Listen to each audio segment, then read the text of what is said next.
കേന്ദ്ര സർക്കാരിനെ പിടിച്ചു നിൽക്കാനാകാതെ മമത. നീതി ആയോഗ് യോഗത്തിൽ പിടിച്ചു നിൽക്കാനാകാതെ ഇറങ്ങി ഓടുന്ന അവസ്ഥയാണ് മമതാ ബാനർജിക്ക് ഇന്നുണ്ടായത്.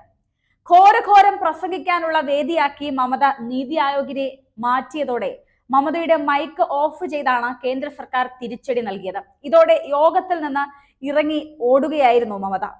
5 മിനിറ്റ് മാത്രമാണ് തന്നെ സംസാരിക്കാൻ അനുവദിച്ചതെന്നാണ് മമത പറഞ്ഞത്. സംസാരിക്കുന്നതിനിടെ തന്റെ മൈക്ക് ഓഫ് ചെയ്യുകയും ചെയ്തു. യോഗത്തിൽ താൻ അപമാനിക്കപ്പെട്ടുവെന്നും മമതാ ബാനർജി പറഞ്ഞു. കേന്ദ്ര സർക്കാർ സംസ്ഥാന സർക്കാരുകളെ വേർതിരിച്ച് കാണരുതെന്ന് താൻ യോഗത്തിൽ പറഞ്ഞുവെന്നും വലിയ കാര്യമായി മമത എടുത്തു പറയുകയാണ്. കൂടുതൽ കാര്യങ്ങൾ പറയണമെന്ന് തനിക്കുണ്ടായിരുന്നു, എന്നാൽ 5 മിനിറ്റ് മാത്രമാണ് സംസാരിക്കാൻ അനുവദിച്ചത്. തനിക്ക് മുൻപ് സംസാരിച്ചവരെല്ലാം 10 മുതൽ 20 മിനിറ്റ് വരെ സംസാരിച്ചുവെന്നും പ്രതിപക്ഷത്തിൽ നിന്ന് താൻ മാത്രമാണ് ഈ യോഗത്തിൽ പങ്കെടുത്തതെന്നും എന്നിട്ട് പോലും തന്നെ സംസാരിക്കാൻ അനുവദിച്ചില്ല എന്നും കരഞ്ഞു നിലവിളിക്കുകയാണ് ബംഗാൾ മുഖ്യമന്ത്രി മമതാ ബാനർജി. ഇത് അപമാനിക്കുന്നതിന് തുല്യമാണെന്നാണ് മമത പറഞ്ഞത്. എന്നാൽ നീതി ആയോഗ് കൊണ്ട് ഒരു ഗുണവുമില്ലെന്ന് പറഞ്ഞ മമത പ്രതിപക്ഷത്തെ മുഖ്യമന്ത്രിമാർ ഈ യോഗത്തെ ബഹിഷ്കരിക്കുകയായിരുന്നു.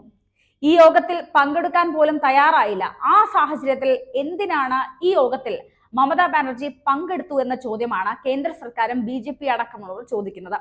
അതിൽ മിണ്ടാട്ടം മുട്ടിയ മമതയ്ക്ക് ഇറങ്ങിപ്പോവുക മാത്രമായിരുന്നു പോംവഴി. അത് തന്നെയായിരുന്നു മമത ചെയ്തത്.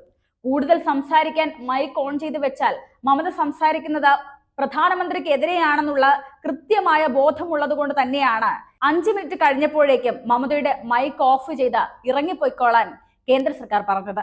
ബഡ്ജറ്റ് വിവേചനപരമാണെന്ന് ആരോപിച്ച് നീതി ആയോഗ് യോഗം ബഹിഷ്കരിക്കാൻ പ്രതിപക്ഷ പാർട്ടികൾ ഭരിക്കുന്ന മുഖ്യമന്ത്രിമാർ തീരുമാനിച്ചിരുന്നു.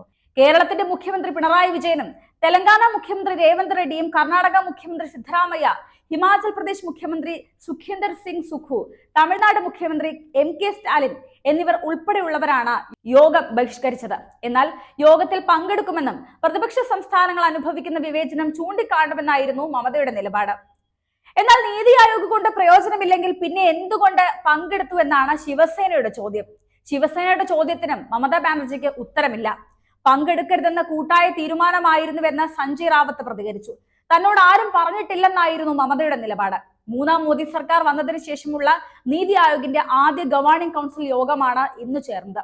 ബജറ്റിൽ ഒന്നും കിട്ടിയില്ലെന്ന് പരാതിപ്പെടുന്ന സംസ്ഥാനങ്ങളെ അനുനയിപ്പിക്കുക കൂടിയായിരുന്നു ഈ യോഗത്തിന്റെ ഉദ്ദേശം. എന്നാൽ ഇതിനൊന്നും തയ്യാറാകാതെയാണ് മമതയുടെ സംസാരം.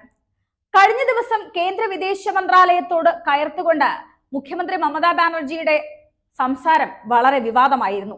സംഘർഷം ശക്തമായ ബംഗ്ലാദേശിൽ നിന്നെത്തുന്ന അഭയാർത്ഥികൾക്ക് അഭയം നൽകുമെന്ന മമതയുടെ പ്രസ്താവനയെ കേന്ദ്രം വിമർശിച്ചിരുന്നു.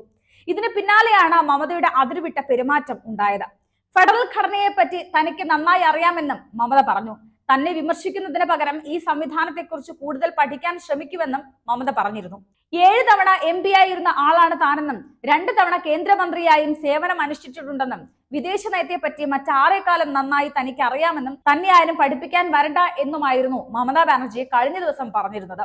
കൊൽക്കത്തയിലെ ഒരു പൊതുപരിപാടിക്കിടെയാണ് ബംഗ്ലാദേശിൽ നിന്നുള്ള അഭയാർത്ഥികൾക്ക് അഭയം നൽകുമെന്ന് മമതാ ബാനർജി പറഞ്ഞത്. എന്നാൽ ഈ കാര്യം കേന്ദ്രം നേരത്തെ തടഞ്ഞിട്ടുള്ള കാര്യമാണ്. ഇതിന് പിന്നാലെയാണ് മമതയുടെ പരാമർശത്തെ വിമർശിച്ചുകൊണ്ട് കേന്ദ്ര വിദേശകാര്യ വക്താവ് രൺധീർ ജയ്സ്വാളും രംഗത്തെത്തിയിരുന്നു. വിഷയം കേന്ദ്ര സർക്കാരിന്റെ അധികാര പരിധിയിൽ മാത്രം വരുന്നതാണെന്ന് അദ്ദേഹം പറഞ്ഞു.